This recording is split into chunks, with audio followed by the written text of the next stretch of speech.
Hello, everyone. We're about to start the closing ceremony. My name's Matt. Hi, and my name's Beulah. And before we kick off, I was just having a look at some of the entries that are coming through. There's quite a lot. About an hour ago, we were already up to 70-something videos that had been posted online and been put into the project. So I didn't have time to watch all of those videos with the 3-minute length. So what I do is I get a playlist, a YouTube playlist, put it in 2x speed and just power through as many of those as possible. So I got a little bit of a taste of a few videos, but that same playlist, I'm going to create one later after the event and have it run back to back. And I'm sure there'll be hours and hours of content for me to go through and watch all the great submissions. But I can see that people have been working very hard over the last 46 hours. Yep. Were there any interesting videos that you came across, Matt? I think there's a couple of key themes I saw around the mental health around COVID and coping with COVID. So a few different angles with some of the projects there around apps and services and access to services. I saw ones around the jobs and the skill-based searching for work, and it's obviously a big thing again with COVID. A lot of people out of work as a result. So there was a few kind of themes there, but there was also some really unique ones there. In particular, I saw one a project about using some AI recognition to determine where to move your cattle within a really large cattle station, and it used the image to work out where the greener bits of grass were. So some really creative, great projects being submitted.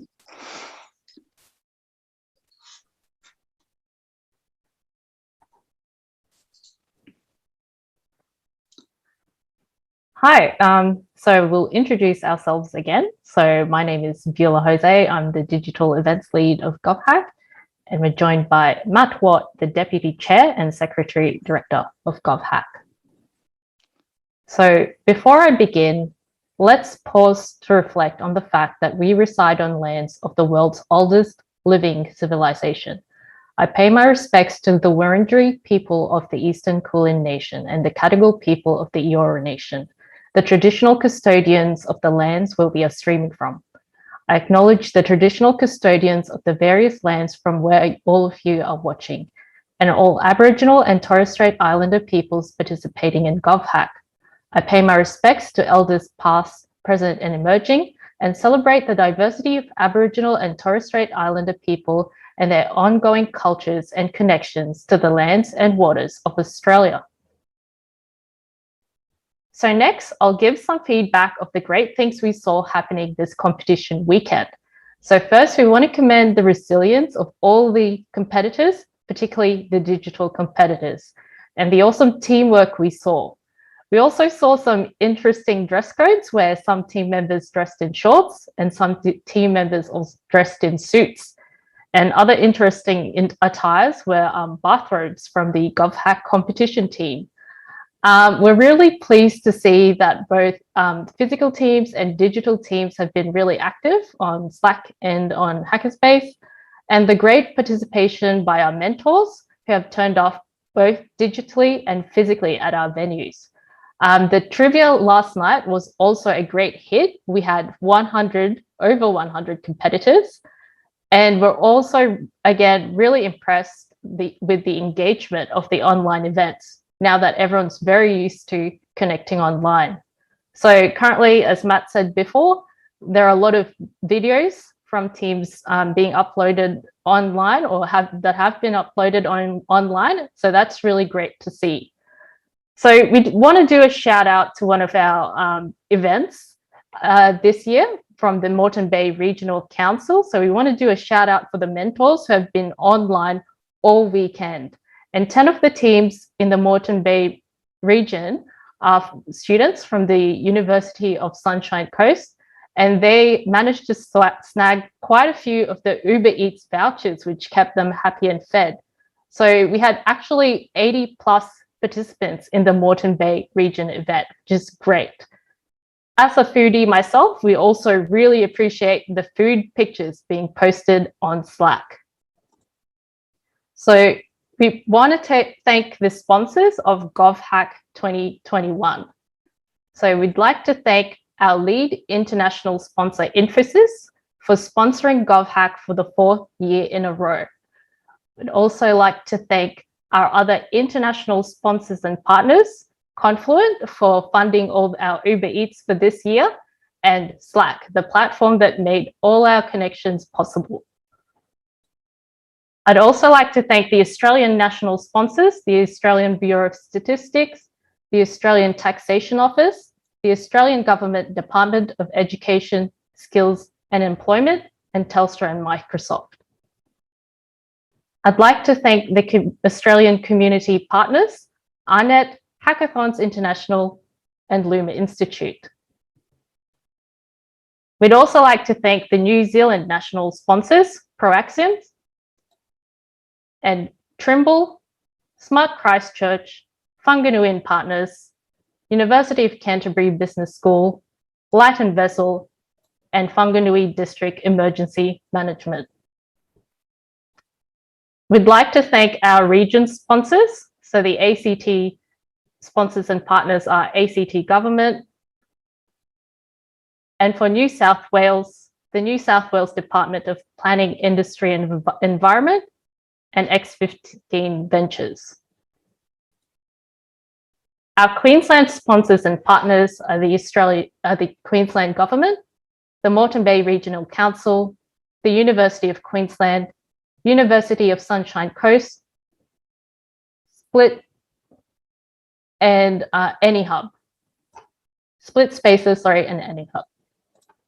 And our South Australian sponsors and partners are City of Playford, Stone and Chalk, Torrens University Australia, Adelaide University Entrepreneur Club, Founder Institute, and Moonshots.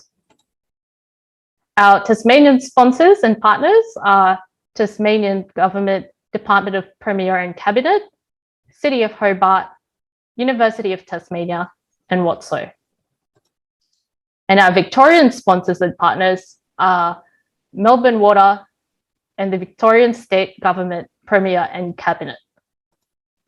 We'd like to thank our Western Australian sponsors and partners, City of Fremantle, the University of Notre Dame, 221, Breakthrough WA, and the City of Albany. Yeah, thank you to all our sponsors. Yeah. So what we can do is just do a quick showcase. We had a Slack channel open for participants to share some of the projects that they wanted highlighted in this ceremony here. So as I'll switch across now to a couple of those ones. So the first one is this project called DigiKey. So DigiKey, I had a quick watch. I did, like I said, watched it in double speed, but I did have a quick watch through the video. Now, this app is a secure and safe way for sharing your data and relevant health information between the citizens and the government. So there's a lot here to go through in the app, but they've provided the video there. What they've identified is that they can cause a lot of stress on particularly neurodiverse people with other disabilities, and they're compounded by COVID. So what this app hopes to do is hope to make the communication and the sharing of that information easier. And I'll just scroll through the rest of what they presented here. We've got quite a few embedded images and videos as well, showing what they've got in their project.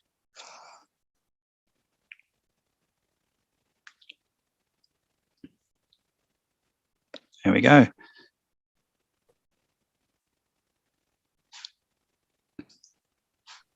Okay, and then the next project is called Charger Certainty. So with this one, I haven't had a chance to watch their video, not even in double speed, but this was to do with some of the challenges around the electric vehicles, the future of electric vehicles for the ACT government.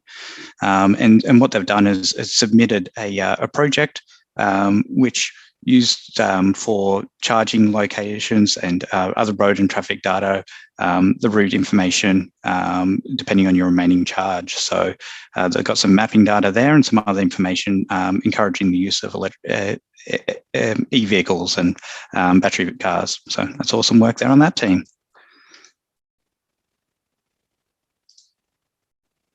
Okay. So next, we're going to just explain the judging process. Because GovHack is such a large event, we can't judge all of them right now and give the results then. And we've got a lot of people involved in doing the judging for you. So the judging will commence shortly. And it's going to occur over the next 3 weeks. So there's a next couple of weeks, there's sponsors and judges are going to be reviewing the submissions. There's a lot of submissions. They've got to go through them all. They're going to go through the process and make sure it meets the requirements and watch through your videos, etc.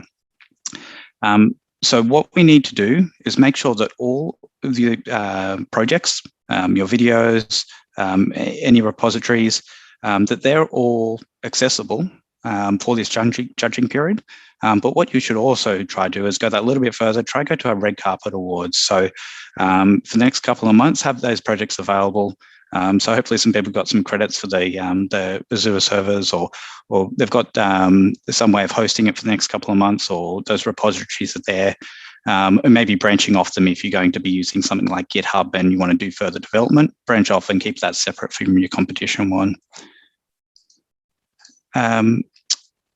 So some of the criteria that the judges are going to be using is the originality of the project, the purpose of the project, and this really comes down to some of the problem statements and the description that was provided with the project on the hackerspace.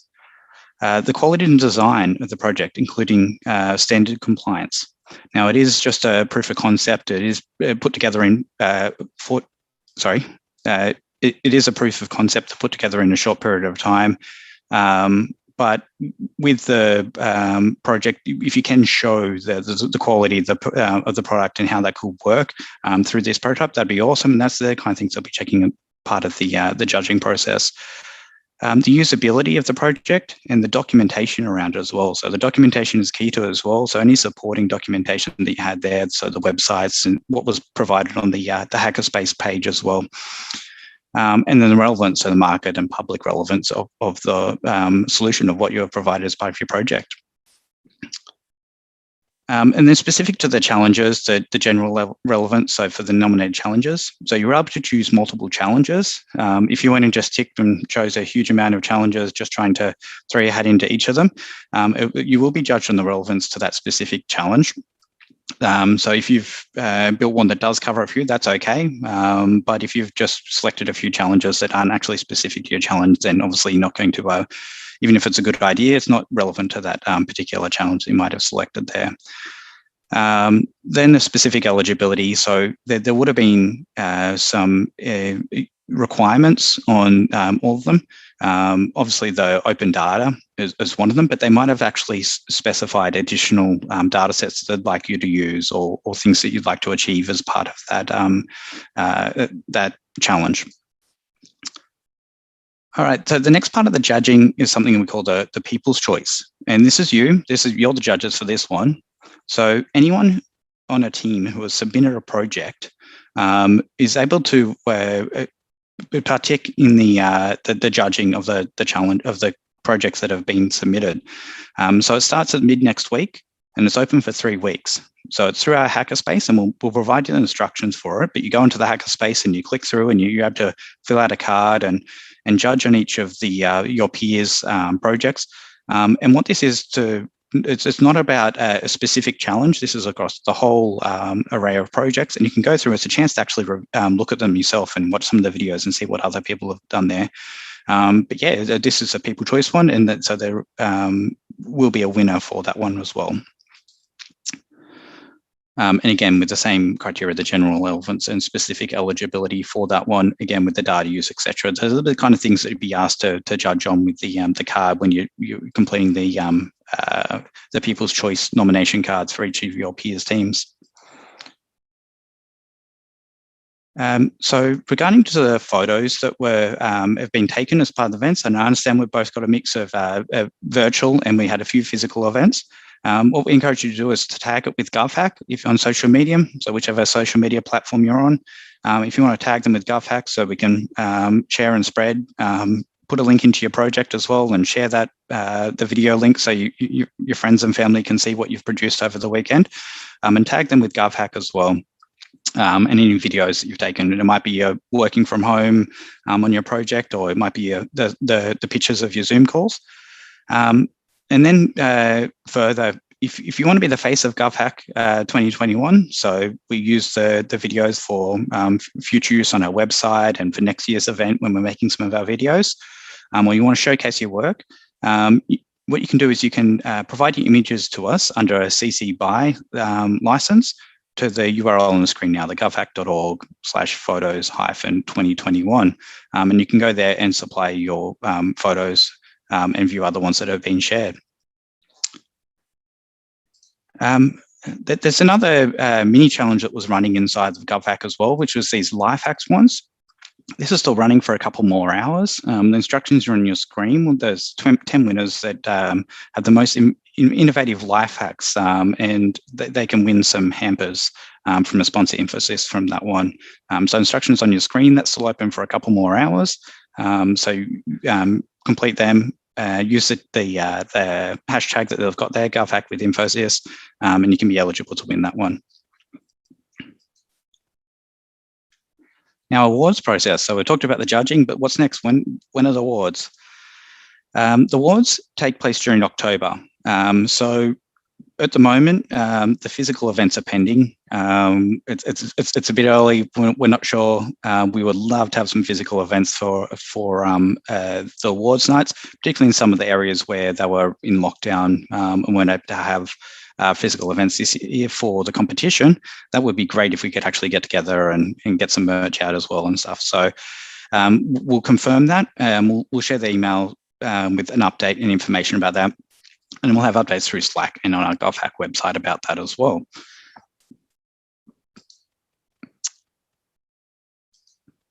Okay.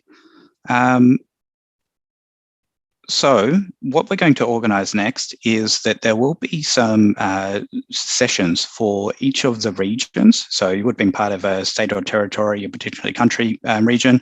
And there'll be a break-off sessions happening now. So those details will be provided through Slack. And you can go in there and can join in and have a bit of a debrief session, share some videos, have a chat, the ups, the downs, what was fun, what was good, and share some feedback as well about how you went over the hackathon. But yeah, big thank you for everyone who has participated this year. It's great to see so many entries, a huge amount of conversation happening on our GovHack Slack, thousands of messages being sent, hundreds of people there. It was great to see you all, and thank you for joining in GovHack.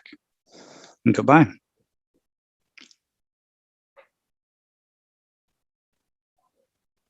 Bye.